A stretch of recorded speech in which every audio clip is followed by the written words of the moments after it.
July 12, 2029 is a date humanity won't forget. The date on which a human set foot for the first time on another planet. Since then, Mars has been explored by dozens of humans, but due to planetary distances, the trips were long and costly. Humanity needed a gateway, an easier access to Mars and its resources, and in case of an emergency, a lifeboat to assist and save crews fast and reliable. The reality is that Mars is a hostile environment and all known data is enough for a few missions, but it's far from a long-term stay. Thus, we thought of New Ellis not only as a revolutionary space settlement, but also as an observation camp and a rapid response platform. Space settlements will always be small compared to the imagination. Still, New Ellis is a concept that should correlate with today's technological advancements and limitations. The New Ellis space settlement's main component is the round torus, which serves mainly as a human habitat. It is centered around an inflatable torus known as the Space Lifebelt or SLB. Around the SLB, under the round torus shielding tails, the equipment module is located where all the pressure control, atmosphere revitalization, water supply and waste management systems are located. The elevator structural modules, or the ESMs, are key components for the structural and functional purposes of the station. They integrate the elevators connecting the SLB to the central hub, providing a safe transition from the gravity environment to the microgravity section. The ESMs are composed of two main subdivisions, the elevator shafts and the structural skeleton 3D printed around the elevator shafts. The platform is the non-rotating structure and it comprises the following components.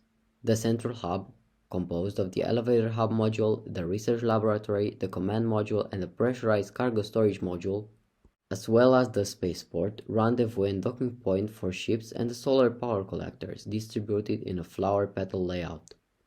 One of the many problems a design like New Ellis faces is the cosmic radiation, such as solar particle events and galactic cosmic rays. Our solution is the hybrid shielding located on the outer layer of the round torus, a combination of passive shielding and water shielding. The passive shield is composed of an aluminium base chosen for its durability, lightweight and affordability to name a few, and a borated polyethylene layer for its neutron radiation absorption properties and a multi-layer insulation thanks to its thermal insulation and durability. The shielding also protects the inflatable SLB from any debris that could collide with the station. New Ellis is a very complex structure and its manufacturing and assembly requires effort from multiple industries and engineering branches. Most of the station components are being built on Earth and shipped to orbit where they are assembled. The first component sent to space is the SLB, deflated and tightly packed for minimum payload space occupancy. It is inflated using a disposable inflation and pressure management module, or DIPMM, which uses individual chemical processes to generate an atmosphere and pressurize the SLB to 14.7 psi. The metallic X-brace skeleton is then assembled using the electromagnet-based attachment system of the SLB and the kill gangways are formed. Over the skeleton, the torus is covered with the shielding tiles and radiator panels. The elevator shafts are attached to the elevator docking adapters, and the structural skeleton is 3D printed in space out of titanium. After that, the modules of the central hub are docked, the attitude control thrusters and the fuel tanks are attached, and the solar panels are installed and unrolled. The inside of the station is assembled using metal framing and 3D metal and plastic printed parts for the structural areas. The station is placed on a 224-day Mars transfer on September 3, 2037. The main propulsion systems on New Ellis are the Torus Rotation Control System, TRCS, 4 sets of 2 engines outputting 100 kN of thrust, and the 12 groups of 8 Attitude Control System thrusters, or ACS, outputting 600 kN of thrust each, both systems running on RP-1 LOX. Due to its distance from the Sun, New Ellis does not only rely on its solar panels, but also on the revolutionary orbital balloons deployed on the Martian orbit, fine works of engineering capable of producing continuously 10 megawatts of electrical power, using light to heat up water into vapor in order to drive a turbine. They are installed in a fixed position relative to the trajectory followed by New Ellis.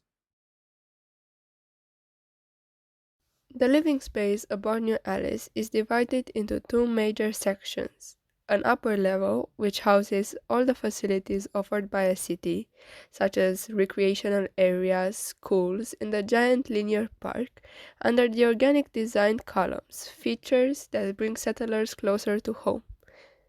And a lower level, consisting of 8 floors displayed circularly around the inner ring.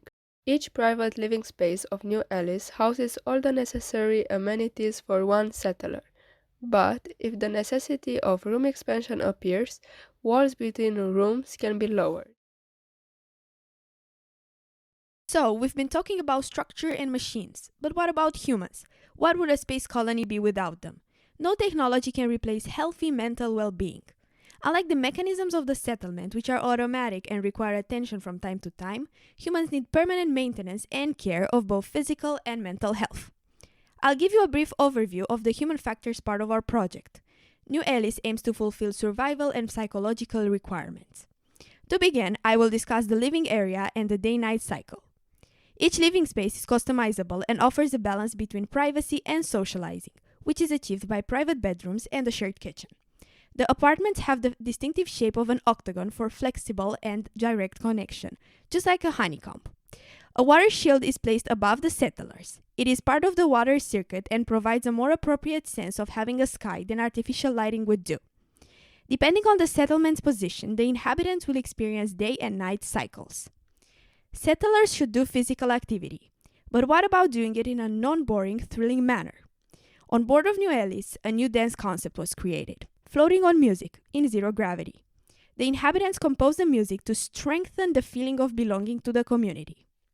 The settlers have the opportunity to enrich their understanding of other cultures through celebrations which address traditional dances, music, and cuisine. As the sun's light refracts to the planet's atmosphere, the station appears in the view as a golden flicker over the horizon. Like a quiet giant, it rotates majestically in the dark expanse of space, a solitary sentinel of human achievement amidst a vast, unforgiving cosmos.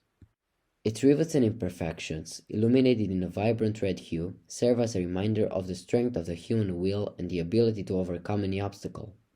And under its thick layers, a new world thrives, a beacon of life far away from its home planet, a first step of humanity's journey into the infinity.